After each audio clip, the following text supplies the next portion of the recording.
politika sosialy fiainam-pirenena toe-karena zava-misy izany rehetra izany no hitanao anatin'ny vaovaon'ity tanindrazana. Hatramin'ny taona 2017 no nanomboan'ny ankety par grappe à indicateur multiple na IMICS. Maherin'ny 700 ny fanadihadiana natao tamin'ny firenena 100 maneran-tany. Ho an'ny Madagasikara manokana dia fanadihadiana IMICS andiany fadimy no nitanterahana ka ny taona 2024 no nisy farany. Miditra amin'ny IMICS 7 isika amin'ity taona ity, ka i Madagasikara no firenena afrikanina voalohany hanomboka ny fanadihadiana momba ny toe-piainan'ny ankizy sy ny vehivavy andiany fafito.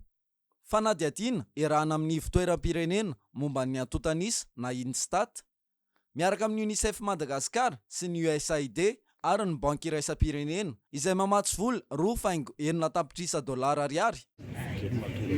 Cycle 7 sont initiatives. Les enquêtes en 2018 sont de la cycle 6. Avec les mazavés, dans les fanazamateur, le cycle 7, c'est que je vois l'Afrique, Madagascar, le cycle 7. Lohahevitra maro no adiadiana ao anatin'izany. Raha ny fanazavany Andriamatoa Razafy Miarantsoa toviny Irina Théodore, directeur de la démographie et statistique sociale eo anivon'ny INSTAT Madagasikara. Aloha zany dia ny financement satria mbola rehefa manao ankety zany hitanareo vola be ilay fanaovana ny ankety dia iny zany anisan'ny mbola olana.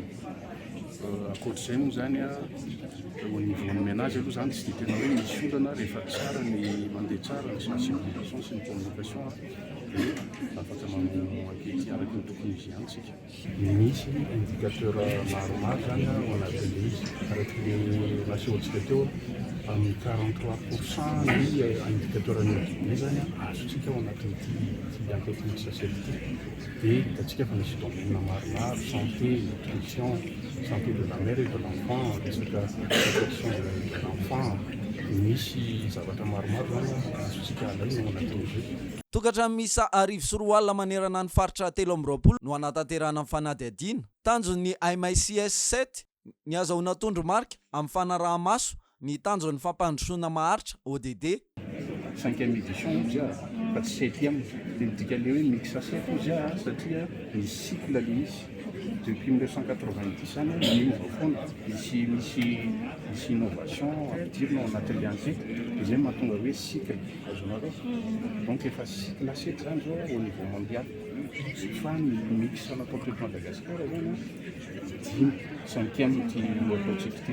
Ny mahatsara an'le hoe manao ankety périodique ahitantsika zany ny fivoaran'ny indicateur rehetrarehetra. Totosan'io tetsy amin'ny Carilton Nanosy ny lanonana fanokafana ny IMICS 7. Azy aloha zany tsy maintsy misy foana ny atao hoe cadre de vie. Iny zany tsy maintsy misy rehefa manao ny fanadihadiana fa amin'ny ankapobeny aloha zany tsy dia tena sakana be fa afaka manao ny asany ihany ny enquêteur. Aorian'ny fifidianana no iroso amin'ny fidinany foton'ny fanadihadiana ny eo anivon'ny INSTAT ka ny eto andrenivohitra no anomboana izany izay vao misandrahaka any amin'ny faritra. Ny volana Jona 2024 kosa ny ivoahan'ny valan'ny fanadihadiana. Tombontsomo zany satria izay moa amin'ny INSTAT anay zany dia mamokatra domaine ataonay dia mamokatra indicateur. Raha tsy manana indicateur atsika tsy afaka mandrefy progrès amin'ny condition de vie des ménages sy ny karazana sy reny thématique resahana tamin'ny présentation teo reto.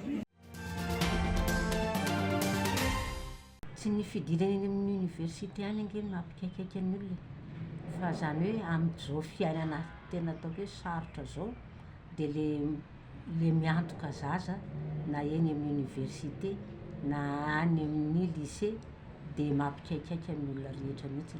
Nefa ny ray aman-dreny dia mahatsapa hoe tokony hianatra ny ankizy. Mila ampianarina ho tompona andraikitra ny tanora ankehitriny. Hoy ny mpanabe sady mpampianatra pikaroka Geneviève Ramakavelo. Hoe mena fahalalana ny ankizy fa zany hoe eo amin'le fahalalana le omena azy tsy ahafahan'ny ankizy matetika hoe miary harena satria mahatonga tsika nge tonga eto dia misy fotoana tsy maintsy miary ianao fa tsy hoe ndray aman-dreny foana no miantoka anao. De eo ny probleman'le ankizy, efa misy le bebe taona izy efa mahatsapa eo tokony mba afaka miary am'izay. De anohy ny fianarany amin'ny université nefany a mbola ndray aman-dreny manampy azy. Betsaka ny lesoko amin'ny fanabeazana antsika malagasy hoy izy. Amin'ny maha-olombelona nefa tsy maintsy ho avy ny fotoana iray mila maleo tena ny tanora satria tsy eo foana ny ray aman-dreny. Maninona ankehitriny le ankizy ny tsy mieritreritra an'izany, fotrany hoe tokony homena azy daholo ny zavatra rehetrarehetra. Tsy mieritreritra izy ny hoe aleo tena. Ndray aman-dreny koa asa manana fahefana angambany mba ahafahany hoe manampy an'le ankizy, de le ankizy tsy mieritreritra. Raha voatany hoe afaka le ray aman-dreny hoe afaka manampy azy de tsy mieritreritra izy no anao an'izay. Lesika goavana hita amin'ny fitaizana ny tanora malagasy ankehitriny io fizorana makany amin'ny fahaleovantena io izy raha ny fanazavany hatrany. Ny lesika tompoko a de be dia be ao anatin'ny fanabeazantsika. Lesika le mampianatra ny ankizy hoe tompony andraikitra koa izy miaraka amin'ny ray aman-dreny amin'ny fandehanana ao anatin'ny tokantrano. Fa tsy hoe nareo no te-hiteraka de ataovy zay mahatafavoaka. Tsy zay.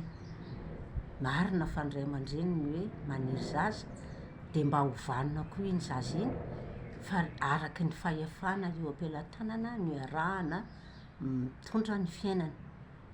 Misy ankizy de ohatrany hoe mitady voatsiary mihitsy ndraindray amin'ny ray aman-dreny de lasa manao ny tsy fanao. Fa mampianatra de ny mbola kely ianao zany de miaraka mikarakara trano, miaraka manao sakafo, miaraka mitsinjara koa na ny vola ao amin'ny tokantrano ary. Reto ny vola aty andeha hiantsena tsika anaka, reto ny vola, inona no azontsika am'reto. Am'izay ngamba mahafantatra ny tsy misy le zaza. Fa raha mahita sakafo voniny ambony latabatra foana izy de teneny hoe misy foana eo zany. De ny angataka foana no an-tsainy sy ny milaza hoe tokony hahazo izy.